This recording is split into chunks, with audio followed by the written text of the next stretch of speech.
नमस्कार, पत्रिका के डिजिटल प्लेटफॉर्म में आपका स्वागत है। मैं हूं पूनम।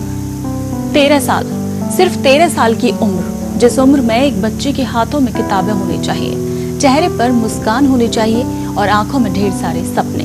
लेकिन राजस्थान के श्रीगंगानगर से आई इस खबर ने पूरे देश का सिर शर्म से झुका दिया।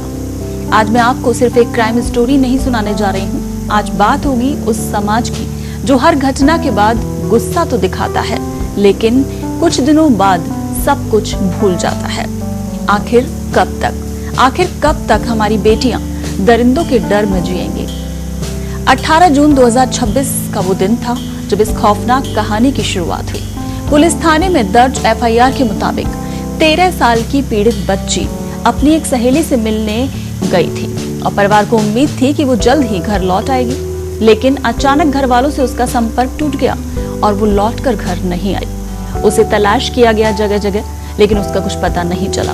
उसकी कोई खबर नहीं मिलने से घर वालों की चिंता बढ़ती गई और कुछ ही घंटों में ये मामला एक रहस्यमय गुमशुदगी में बदल गया। घर वाले पुलिस के पास पहुंचे, मदद की गुहार लगाई। तहरीर लेने के बाद पुलिस हरकत में आई और पुलिस जांच के मुताबिक उसी रात बच्ची श्रीगंगानगर पहुंची थी और घर जाने के लिए वो एक ई रिक्शा में बैठी।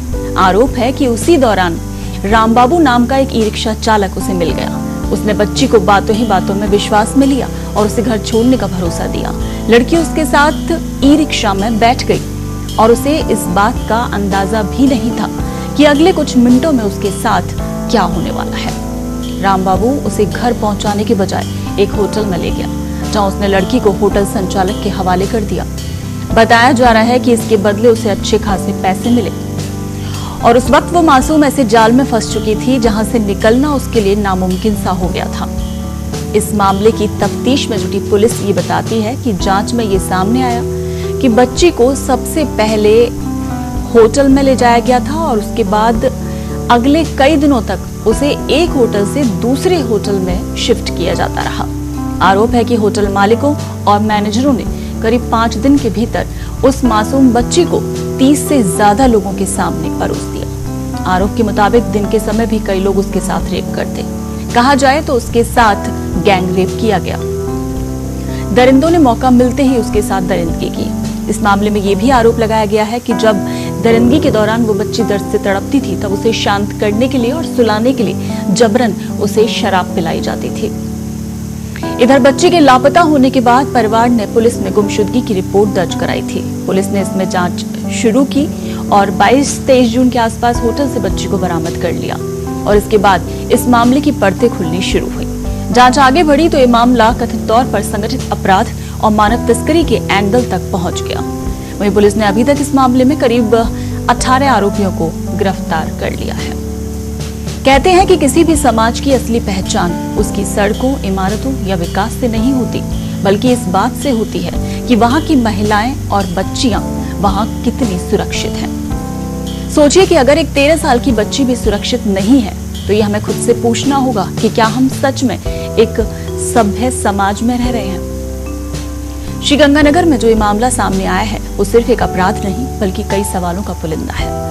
एफआईआर के मुताबिक कहा जा रहा है कि बच्ची अपने घर लौट रही थी। उसे भरोसा था कि वो सुरक्षित घर पहुंच जाएगी, लेकिन उसी भरोसे का फायदा उठाकर उसे गलत जगह ले जाया गया और कई खुलासे हुए और उसके बाद अभी तक पुलिस ने काफी लोगों को, करीब 18 लोगों को गिरफ्तार कर लिया है और अभी कई लोगों को गिरफ्तार किया जाना बाकी है। अगर आरोप साबित होते हैं, सिर्फ कुछ लोगों का अपराध नहीं होगा, ये पूरे सिस्टम की विफलता होगी। लेकिन सवाल अब सिर्फ अपराधियों से नहीं है, सवाल समाज से भी है। जब शहर में कथित तौर पर इतने होटल चल रहे थे, तो क्या किसी ने कभी नहीं पूछा कि वहां क्या हो रहा है, क्या चल रहा है? क्या किसी भी कर्मचारी को कुछ असामान्य नहीं लगा? क्या किसी राहगीर को कुछ गलत नहीं दिखा? या फिर हमने अपनी आंखें बंद कर ली थी? हर बार ऐसा ही होता है। घटना होती है, मोमबत्तियां जलती हैं, धरने होते हैं, नेता बयान देते हैं और सोशल मीडिया पर गुस्सा उमड़ता है और फिर कुछ दिनों के बाद सब कुछ शांत हो जाता है और पहले जैसा हो जाता है। लेकिन जिस परिवार की बेटी इस दर्द से गुजरी, क्या उनकी जिंदगी पहले जैसी हो पाती है? कभी नहीं। अगर किसी शहर में अवैध गतिविधियां चल रही हैं, अगर बिना पर्याप्त निगरानी के होटल संचालित हो रहे हैं, अगर पहले से शिकायतें थी, तो फिर इन सब का जिम्मेदार कौन है? सिर्फ अपराधी या फिर वो व्यवस्था जो समय रहते जाग नहीं पाई। और अब एक सवाल जो कि हम सबके लिए है, क्या हमने अपने बच्चों को ये सिखाया है कि किसी अनजान व्यक्ति पर भरोसा नहीं करना चाहिए? क्या हम अपने आसपास हो रही संदिग्ध गतिविधियों की सूचना पुलिस को देते हैं, या फिर ये सोचकर चुप रह जाते हैं कि हमें इससे क्या लेना देना? याद रखिए कि कई बार हमारी एक चुप्पी किसी मासूम की पूरी जिंदगी बदल देती है। आज जरूरत सिर्फ कड़ी सजा की नहीं है, जरूरत है तेज और निष्पक्ष जांच की, अवैध होटलों पर सख्त कार्रवाई की, बच्चों की सुरक्षा के लिए मजबूत व्यवस्था की, स्कूलों में सुरक्षा शिक्षा की और सबसे ज्यादा समाज की सोच बदलने की। क्योंकि जब तक अपराधी ये नहीं समझेंगे कि कानून उनसे ज्यादा ताकतवर है और समाज उनके खिलाफ एकजुट, तब तक ऐसी घटनाएं रुकना मुश्किल है। अब इस पूरे मामले में पुलिस ने कार्रवाई की है, होटलों को जमींदोज भी किया गया है, लेकिन इस सब के बाद एक टूटा हुआ बचपन, एक ऐसी पीड़ा जिसे शब्दों में बयान नहीं किया जा सकता। इसलिए इस घटना को सिर्फ एक और वायरल खबर आप मत बनने दीजिए। इसे एक चेतावनी मानिए, इसे एक आईना मानिए जो हम सबको दिखा रहा है कि अगर आज भी हम नहीं जागे तो कल किसी और के घर का बचपन छिन सकता है। अब हम उम्मीद करते हैं कि इस मामले में निष्पक्ष जांच होगी, अदालत में दोष सिद्ध होने पर जिम्मेदार लोगों को कानून के अनुसार कठोर सजा मिलेगी और पीड़ित बच्ची को न्याय मिलेगा। क्योंकि बेटियां सिर्फ किसी एक परिवार की नहीं होती, वो पूरे समाज की जिम्मेदारी होती हैं। देश दुनिया की ताजा खबरें और वीडियोस के लिए अभी डाउनलोड करें पत्रिका ऐप।